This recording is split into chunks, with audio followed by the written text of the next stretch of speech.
Hello, everybody. This is a lecture about Adam Smith on the Wealth of Nations. Just going to start the slideshow. Okay, so why are we learning about this in sociology? You might say, Mr. Luna, this is economics. What does this have to do with sociology? Well, some sociologists think that our economic systems, the way we behave, it's greatly affected by how we exchange money, how we exchange goods, how we exchange things. And our classical sociologists all had a lot to say about economics, division of labor. Um, some had a lot to say.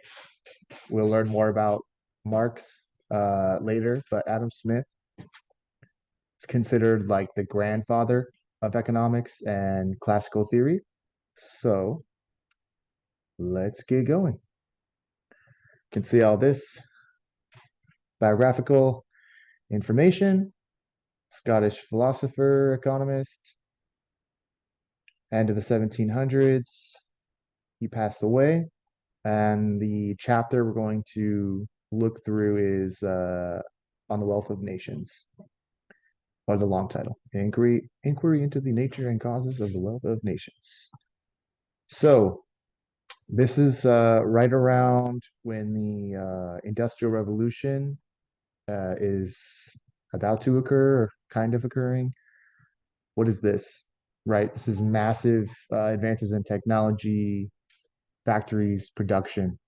Major cities are changing. Workers are coming in from rural areas to go to urban areas, right? People are seeing these technological marvels for the first time. So this would sort of be like in uh, not quite in like medieval times, but before that, like when the institution of a church happened, right? We'd see poor country folk coming into a religious ceremony at a church and seeing people like Roman Catholicism, right? A lot of people can't read. Uh, Priests are waving around incense, saying these like magical words, wearing all these like magical things with jewels and gold embroidery. It was a spectacle. It was very interesting. The church as an institution at one point in time was just the center of everything. If you were excommunicated, you're screwed. So we see cities, right? There's sort of the modern city as its own sort of like archetype, as its own sort of like, you see this later in science fiction in like almost like cyberpunk genres or just some run of the mill science fiction movies. The city as this dark, cold place, the city as this technologically advanced force enacting its will on the individual. Um, if you were from a rural area and you see lights, people driving cars, uh, dress differently, a lot of trends are setting in big cities. It's a magical place too, sort of like the new modern church. Um, Not quite the same, but just as a location with all these bells and whistles, right? So, Smith's writing, industrial revolution's happening, and we're going to go through a few of his main ideas and then through chapter one. Okay. The division of labor. What does that mean? Simple. Tasks are divided up in a factory, and people can learn these tasks easily. They can shift from different places in a factory, uh, and we'll see kind of the repercussions of that.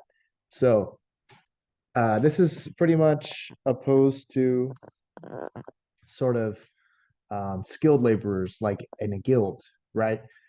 You have these people like a cobbler or a tailor learning these crafts for their whole lives. They're an apprentice, a journeyman, a master, and those goods are expensive, right?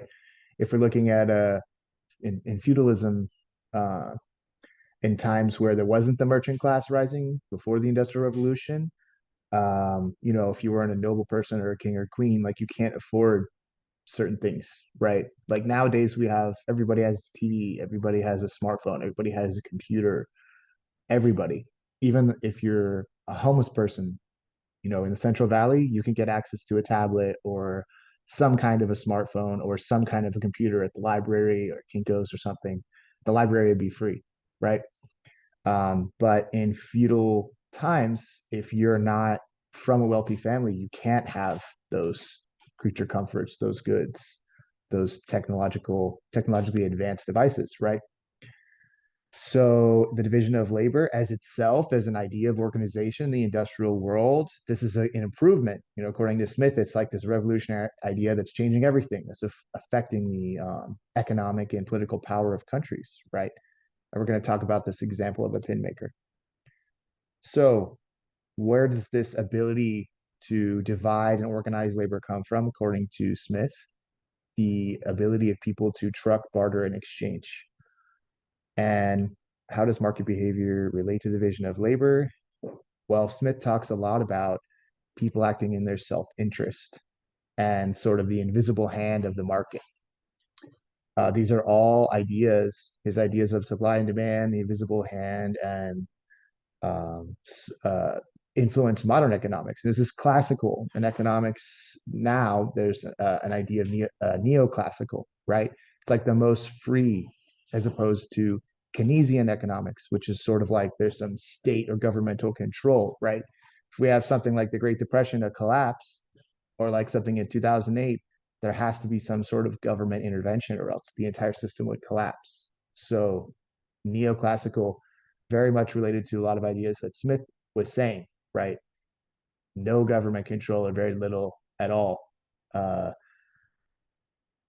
uh, Free enterprise, right? Self-interest, selfishness driving the market, right? So these are all the main ideas. These are going to be test questions. We're going to encounter them again through the reading, but these are the main three. Increased dexterity, right? You can become skilled really quickly and do a skilled job in a faster way. This is time saving process. You have more and more people doing little tasks, and everyone can make more things in an efficient way. And innovation, this is an interesting point. He says if a worker encounters a problem, they will come up with ideas, inform their bosses, or kind of tinker themselves to improve uh, machinery and design. And also, he says, I don't think in the first chapter uh, that public education is necessary to have people at a basic level of skill. This is why even in our society now, a lot of entry level jobs you need at least a high school diploma. I think there's some other industries where you don't, but there's a lot of entry level jobs where they assume you have that or they want you to have that at least. So, what are the consequences? Nations with greater division of labor are more successful and rich. There's more goods available. He says universal opulence will happen. More people can afford more things. Even the most common person, lowest income, can afford things that a wealthy person can afford. And on some level, that's true, right? We talked about like a smartphone. Um, if someone now wanted a good quality of clothes, not like a name brand with like a status or a certain style, but if the average person wanted to go to like Marshalls or Ross or something, they could get the designer clothes. It's not going to be impossible for them to afford like some necessity of clothing, like a winter jacket, right? You could go to Ross or Burlington Coat Factory and get one like on clearance or sale. Even all the goods are discounted there already. But you could find one or even at the Goodwill, right? And the most people, even though they're really struggling, can have access to those things, right?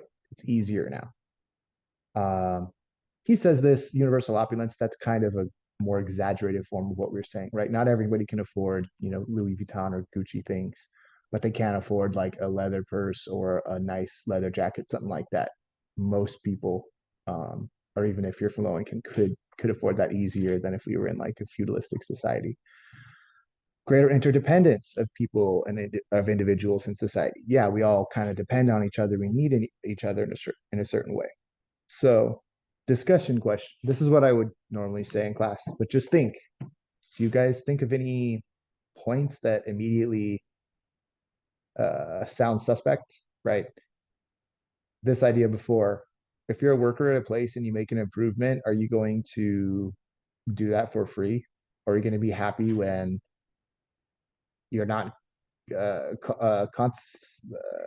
like given any money in comparison to like a what would it be called? Uh, special like company coming to make improvements in your design at a factory or something, and they would get paid for it. Like those companies and people uh make a lot of money, right? Be like a industrial psychologist or a what would it be? Just like a company, I forget the name. Specializes in giving you advice, like tutoring you or streamlining your systems. This is like its own entirely different career path, right? But if someone in-house does it, uh, like an advisor, right?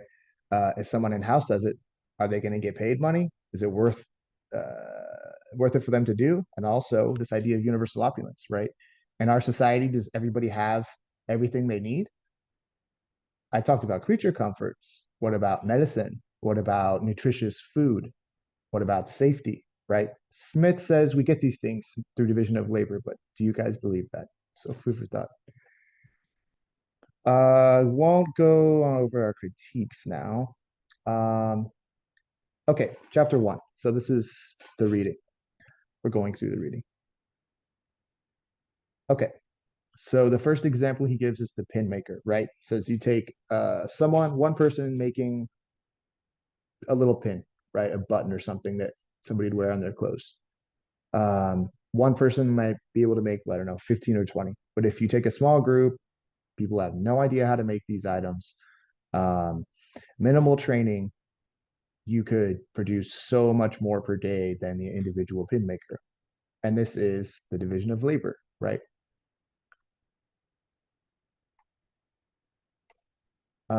In agriculture, this works only part of the year, right? Seasonal vegetables, seasonal fruits. Um, oops. In the most wealthy nations, they have advanced agricultural techniques, right? We're in the Central Valley now. We grow food for our country and a lot of places for the world. This whole area is irrigated. Agriculture is a very advanced industry here. A lot of people make uh, good livelihood from that. The increase in the quantity of division of labor, we talked about these three things, right? Dexterity, workers can perform multiple tasks, move around in a factory setting. It saves time. A bunch of people are doing simple tasks. And machines, innovation. Machines can help uh, workers do more labor faster. Okay, again, dexterity. A blacksmith, right? Lifetimes of training. A tailor, not lifetimes, a lifetime, just a lot of time learning this specialized task. They can only make tools slowly and independently. If a small group of unskilled, unspecialized labor is recruited, they can make more items, right? Saving time. This talks about a country like Weaver making blankets on a loom. This is another example of a specialized worker, right? Versus factory workers who can do multiple jobs and multiple trades. Okay, machines, technology is used. This is where Smith gets into this idea of these workers becoming sort of, he calls uh, innovators. And he says some people can study sort of like the workings of machines so much that they're almost a philosopher, intellectual, um, and that they will improve on that design. And let's see, division of labor is present and even in the university itself. Different academic departments, innovation improvements are made and benefit science as a whole. So we'll go back to this. Do you guys think that that's true? At the university, um, I don't know what gets improved. Is it seems like the university tuition keeps going up and up and up. It used to be free. It used to be sort of like a public service, public good. It's not that anymore. Even in COVID, when university facilities shut down, tuition did not decrease. when you didn't have access to the facilities themselves, right? And the universities, a lot of them are subsidized by the government. So anyway, we'll come back to this. By the labor of many, universal opulence is possible. More common people can afford more goods. Okay. Again, another idea of universal opulence. In the past, it'd be expensive for like a peasant farmer to afford a wool coat, you know, um, like a poor country farmer and his wife, like Linda, we gotta work double time to afford pajamas with no holes for little Bobby and Susie, right? People had a very hard time affording basic things. So now, when there's more factory work available, some of these things become cheaper. Okay, these are the main ideas. Chapter one. Okay. Um, let's see. So, what do you think are the most important forces in our modern economy? Do we still rely on the division of labor, right? I would say now um, people don't work at factory jobs as much anymore. I would say like independent contractors are a huge part of we could say the gig economy, right? So instead of people rushing to work at factories, people can drive for Lyft or Uber or deliver for Postmates. Um, there are people working at Amazon fulfillment centers. I think this would be the closest to like those industrial revolution jobs. Now let's talk about critiques, okay? So I'm sure a lot of you guys have heard of the Amazon fulfillment centers making people pee in water bottles or monitoring their heart rate. Uh, in reality, in the Industrial Revolution, there was a lot less workers' rights than there are now. Still, in even though you're supposed to be able to form a union, you can get fired for this. This is like Amazon's famous for stopping union organizing or sort of like trying to talk people into not doing that because they'd have to pay them more. And the same arguments, like we don't want to have a third party with negotiations between management and uh, workers. That takes your voice away. You have to pay more money for union rights. So, at an extreme example, in the Industrial Revolution, at times an owner could like utilize the services of private military forces, like mercenaries, to stop people from picketing or striking. Even now there's certain rules, like certain industries can't strike, like what would it be like uh, flight controllers, or you can't strike by like railroads. There's like certain economically important some people call them choke points or just vital points that you don't have those freedoms of striking or you I think there's unions in different areas, but you can't it'll just shut down the economy, right? But back then in the Industrial Revolution, even worse, right? Now we're not talking about those vital points. We're talking about people working in a factory just to eat and have a place to live. No rights, hardly any rights. In some cases, there's some strikes where people were shot because owners hired private military forces like Pinkerton, which became Blackwater, which became Z. Different. Even a war right now in Russia and Ukraine, right? There's private military forces that people or countries are using. Okay, do you think the division of labor concept is still present today? Right, we can see in the gig economy, simple jobs divided up like driving for Lyft. You just have to have a car and insurance, not that much skill, right? Um, so yes, I think this is you could still work in a factory. I worked in a factory before. You go to what is it?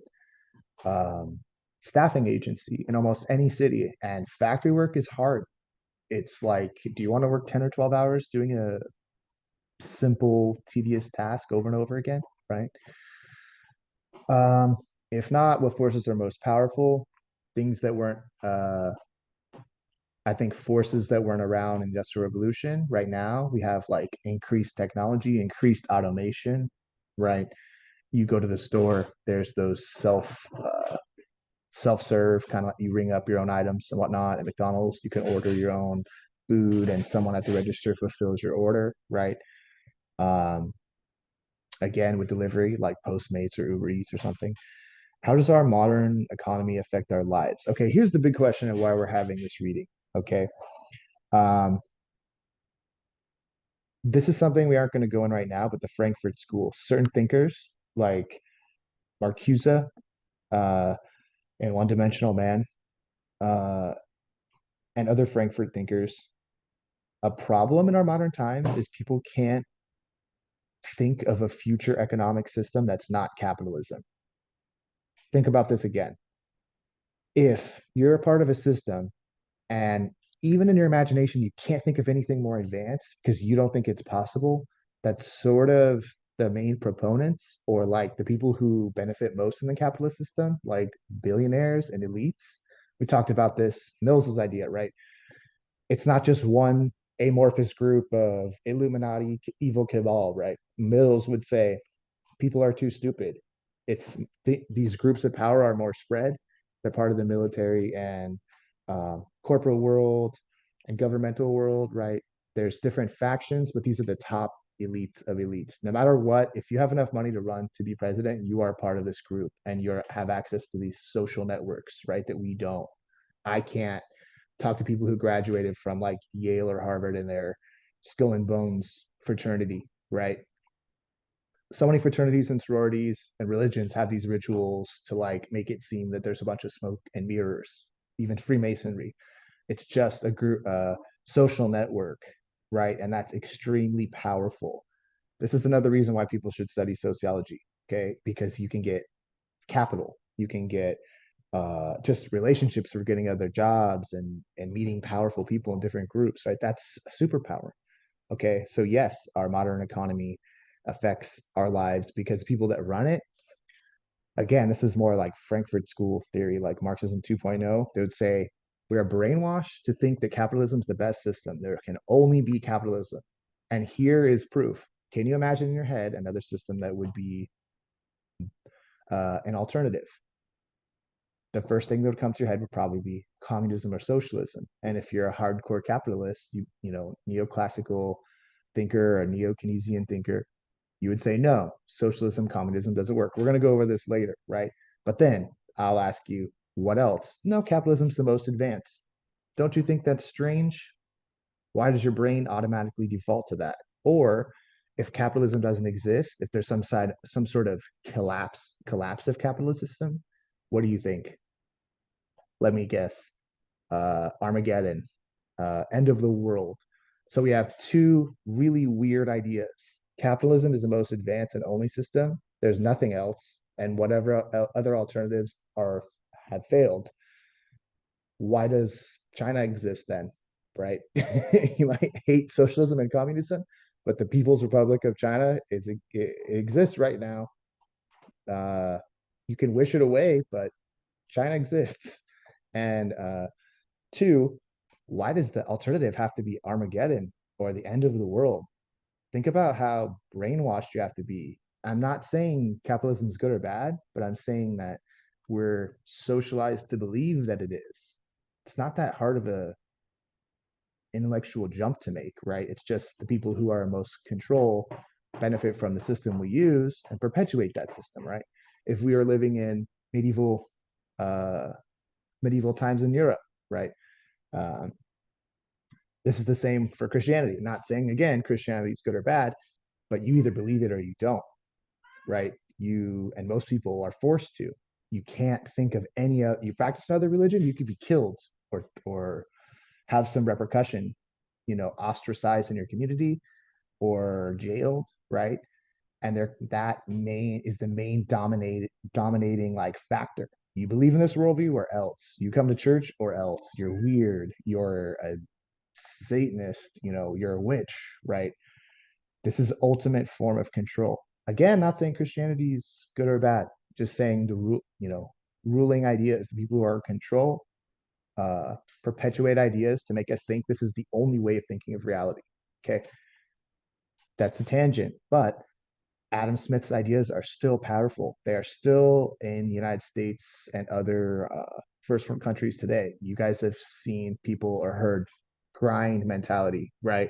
The idea of the entrepreneur, motivating yourself to be successful by having businesses and listening to your own like self interests, the desire to work hard, make money, right? This is like the philosophy of that economic system. Okay. Chapter 2. Division of labor is possible. To do that, humans possess reason and logic. So, main point, right? Humans have the idea to truck, barter, and exchange. And that comes from our ability to reason, right? To have it more advanced uh, cognition, more advanced skills in our brain compared to other animals. So we don't see dogs and cats like negotiating for bones or mouse or mouse burgers or whatever cats catch uh, and make in their spare time. So we don't. Humans do this, right? And in a civilized society, we depend on each other because we need things from other people, labor, goods, social network, right? So in the examples that Smith gives. To barter is to appeal to the self love of the butcher baker. It is everyone's interest to barter because it benefits ourselves. So he brings up this idea of an arrow maker, right? Somebody who really likes to hunt, love to hunt all the time. They're going to start to want the best hunting equipment. They're going to start to make their own arrows. Where do you want to buy your arrows from? Somebody randomly making it, or someone who's in love with hunting can make the best? Then that person can trade their arrows with a butcher who's loves to, cut animals apart, eat steaks, barbecues, that's great. But that person's going to know the best cuts of meat and try to get the best quality. Okay. Can you already start to see some problems in that argument in our modern economy? Okay. Being able to exchange the surplus of your labor and to purchase the surplus of another's is the reason why we choose an occupation, right? You get a job, degree, certificate, extra experience, so you can get more money to exchange that as a symbol for your labor for other goods. So, people's natural talents are affected by their habits, customs, education. Even geniuses have to exchange and barter with common people. And this variety creates enough goods and services for the exchange of the entire species. I think that's the last slide. Okay, so the main idea, the ability of truck, barter, and exchange comes from reason. Humans' unique ability to reason. And self love is motivation for creating uh, people's goods with their labor to trade, right? Okay, what are some flaws of this? Uh, when you go to Walmart or Target, are you buying the best quality of goods? Or are you just buying some mass made thing that's cheap, right? Um, Industrialization out of control doesn't really talk about outside factors such as environmental pollution, exploitation of workers in third world countries, uh, labor, the idea of like someone's labor isn't translated to the value of the product, right? So let's pretend Radio Shack exists. I think there's a few of them around, and you buy a radio and it's $10. Are you giving the 12-year-old kid in China making this product a great livelihood, paying for their college and nutritious food?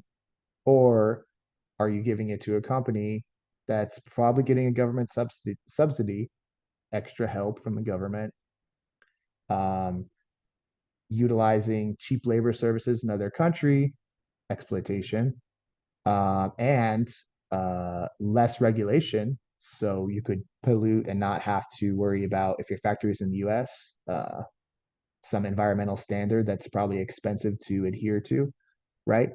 Then you make your money. It's sort of like your and that cheaper price is going to outcompete, right, other radios. If someone wants to start a company of US made radios, their radios are going to be so much more expensive, right? Do we really want the best quality of a thing? Do we really start businesses because we love something? Some people do. There's entrepreneurs who do that. They get into fitness, then they start making fitness clothes and um, supplements and whatnot. Great. They probably have experience. They look ripped. They're probably doing other things besides the supplements, but they found that through self-love. This can be possible. You can find a job you like. You can benefit from figuring out your own individual nature. I'm not saying everything that Adam Smith says is wrong. I'm saying that in our current society, a lot of his ideas are still used. And some of his ideas are subject to critique, right? So still, again, um, laissez-faire, hands-free government, lack of like governmental control on the economy is a big idea that still exists. Self-love, um, division of labor, and we didn't go through it much, but supply and demand, right? So let's just go through a few more. I'll just let you know what the test questions are going to bring up. Universal opulence, right? Again, more people can afford more things. It's a basic idea.